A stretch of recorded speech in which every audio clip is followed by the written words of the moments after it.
I had been secretly married to my CEO husband for 6 years, but he still would not let our son call him dad. After he missed our son's birthday again because of his secretary, I took out the divorce agreement and left with our son for good. The usually calm man lost control and stormed into the office to demand where we were. This time, neither my son nor I would come back. Mr. Clark, I'll be going abroad for further studies next month. Here is my resignation letter. Mr. Clark looked at me in surprise. This is so sudden. I told him the excuse I came up with. My husband is in Australia. I want to take our child there so we can be together. He nodded. That makes sense. Raising a child alone here must be hard. We all thought you were a single mother. I smiled. I was not. But soon, I would be. As I stepped out, I ran into Matthew Grant and Quilla Xander walking toward me. Matthew was my boss and the father of my child. 7 years ago, I was his personal secretary. One chaotic night, after too much drinking, we had a child. This year marked the 6th year of our secret marriage and the 6th year he refused to let our child call him dad. Matthew walked slowly, as if he were deliberately matching the pace of the woman beside him. Quilla was holding a report in one hand and clutching the hem of Matthew's suit with the other. Their lovey-dovey act was almost painful to watch. As we passed each other, my heart sank. I could not help saying, "Matthew." He stopped and looked at me with a cold expression. "Miss Langley." His polite but distant tone carried a warning.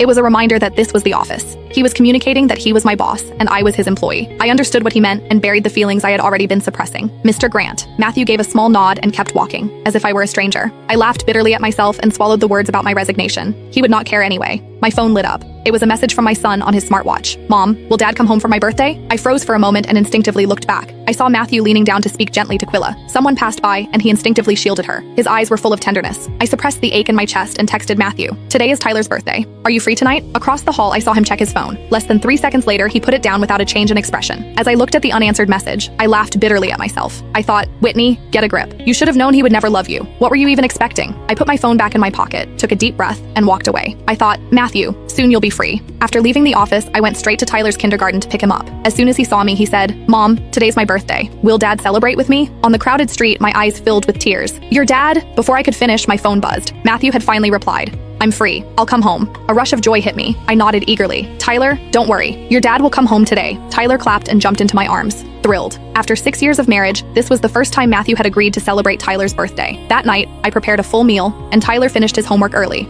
1 hour passed, then 2, then 3. I sent message after message on my phone. I asked Matthew if he was coming, but as usual, there was no reply. Tyler seemed to understand. He looked at me hesitantly. "Mom, is Dad too busy?" A sharp pain hit my chest. I wanted to explain, but no words came out. In the end, I said, "It's okay. I'll always be with you." Tyler did not ask further questions. He quietly picked up his birthday hat. "Mom, can you put it on for me?" I nodded. As I reached for it, I noticed Quilla's latest social media post. "Today was great. I really enjoyed myself." The photo showed a beautifully plated dish at a high-end restaurant. Even though no one's face was visible, I noticed the wedding ring peeking out in the top right corner. It was the one Matthew and I had chosen when we got married. He had always worn it on the pinky of his left hand. He didn't want others to know that he was already married. How ironic. The ring that was supposed to symbolize marriage had become a symbol of Matthew's single life. On Tyler's 6th birthday, he was having a candlelit dinner with his lover at a fancy restaurant.